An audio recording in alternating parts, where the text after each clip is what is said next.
Hello everyone, this is King Grats here. Welcome back to the channel guys, and back with another episode for the Swap Streak series, this time going with something a little bit more relevant to today's National Hockey League, and in particular with regards to this year's Stanley Cup Final, because our main protagonist for this entire video is a guy who is actually playing in this year's Stanley Cup Final, and he has a notable trade history that I believe has made some significant impact to today's NHL, and I just wanted to dissect this a little bit. Ladies and gentlemen, I present to you the Seth Jones swap streak. So Seth Jones, if you're not familiar, is an NHL defenseman who has been in the NHL now for roughly a decade plus. He was a former lottery pick of the Nashville Predators back in 2013, being drafted 4th overall that year, profiled as a very solid elite defenseman coming from the U.S. development program, and he was projected to go really high in the draft that year, but he kind of fell. Most notably, he was drafted after Nathan MacKinnon, who went 1st overall to Colorado, Alexander Barkov, who's now the captain of the Florida Panthers,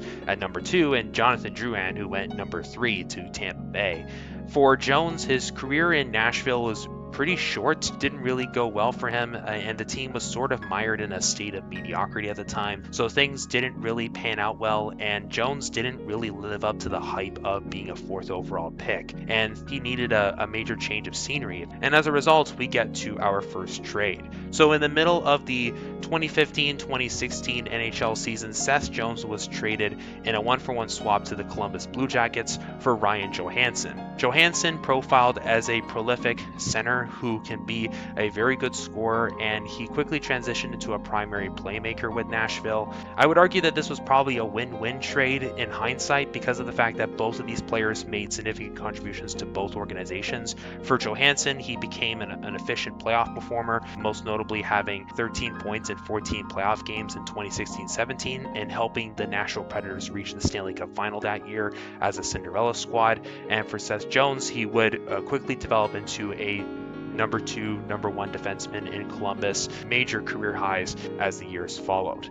Things would sort of take a turn within the last few seasons. Most notably for Ryan Johansson, his numbers declined steadily following the 2021-22 season. He was also on a very big contract as he signed, I think, like an 8-year extension for like $8 million a year, and things did not really look well, and Nashville may have been transitioning into some sort of rebuild. And as a result, Johansson was traded a second time following this trade, going from Nashville to Colorado in exchange for Alex Galchenyuk. This 1-for-1 swap, sort of a meh kind of trade. For Galchenyuk, he was also a former top lottery pick and basically lost his touch in the NHL, and this was in the middle of his own trade history, and also the fact that he basically kind of disappeared from the league entirely not long after this. For Johansson, he would spend about a season or so in Colorado, but his contract basically became an albatross, and the organization had no choice but to sort of dump him for salary relief.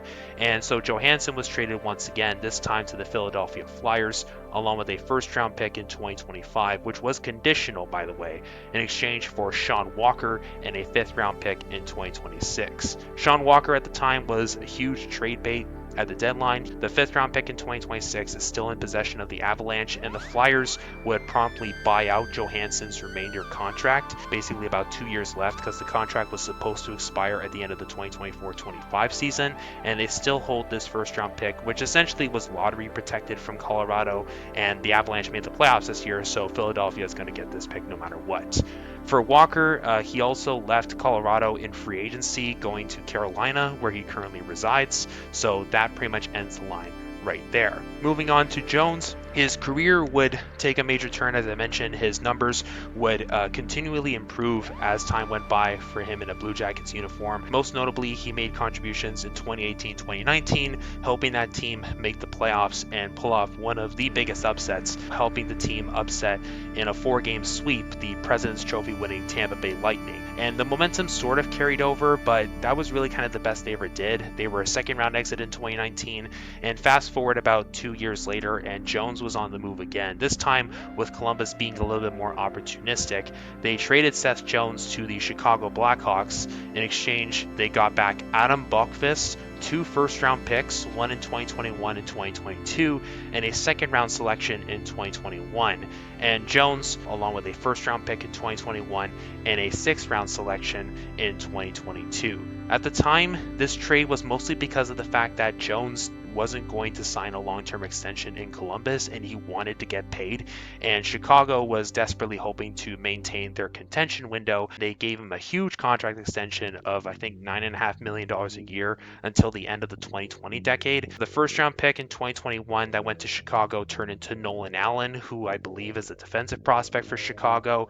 The sixth round selection turned into Dominic James, who I believe doesn't have an NHL contract. Adam Boqvist was supposed to be a solid defenseman for Columbus, but as the team transitioned into a rebuild, he didn't really make much of a contribution at the NHL level, and he notably was cut from the team as he basically didn't get tendered as an RFA, and he quickly left as a free agent. The second round pick in 2021 was actually traded in a separate deal for Jake Bean.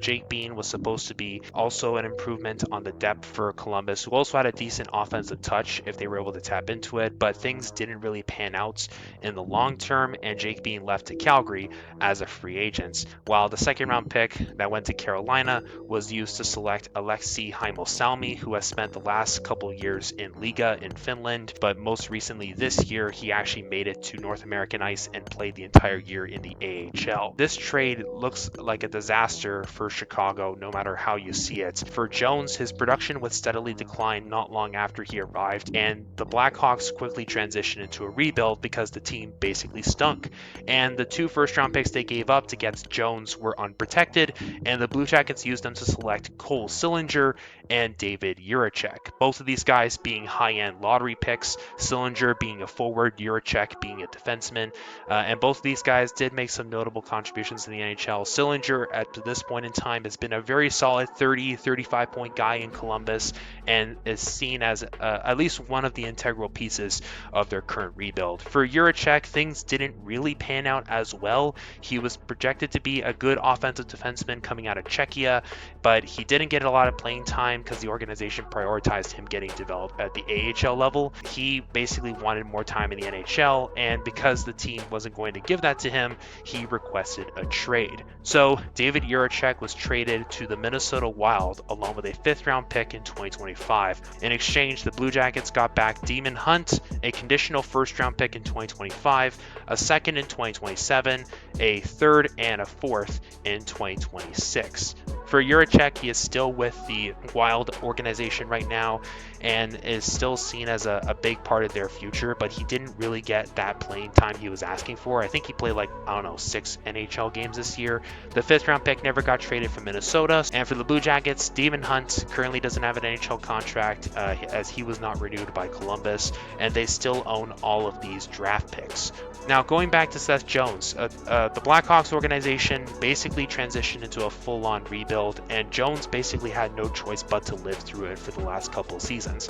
His contract quickly became an albatross at $9.5 million a season, and the Blackhawks had no choice but to hang on to him. I mean, he did help them reach the cap floor at the very least, and help them bottom out enough to land generational talent Connor Bedard in the NHL draft, but that's pretty much the highlight of Seth Jones's career in Chicago. And the team still is floundering in a state of, just being genuinely awful. And for Jones, it really looked like that he was probably going to spend the rest of his career in Chicago because of his contract, but somehow at this year's trade deadline, Seth Jones was traded to the Florida Panthers along with a 4th round selection in 2026 in exchange for Spencer Knight and a conditional 1st round pick in 2026. This was probably one of the biggest trades at this year's trade deadline for Jones. Ultimately, about 26% of his salary was retained by Chicago in order to complete the deal, and the 4th round pick was retained by the Panthers. The 1st round pick essentially can slide to 2027 if the Panthers don't own their 1st rounder in 2026.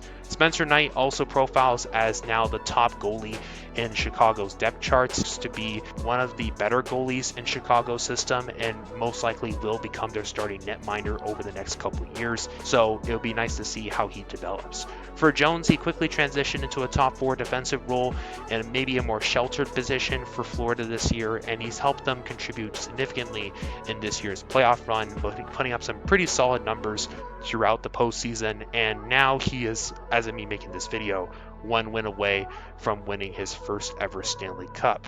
And maybe you can argue that Jones has revitalized his NHL reputation and his entire career just by going to Florida. I don't really know what this trade is going to look like in the future. It will be interesting to see what Seth Jones's career looks like moving forward, Spencer Knight's career moving forward, and this pretty much ends the line right here for this video. So thank you guys so much for watching. Please don't forget to leave a like. It helps me get through YouTube's algorithm. Subscribe to the channel if you want to see more content like this one, and I will see you all in my next video.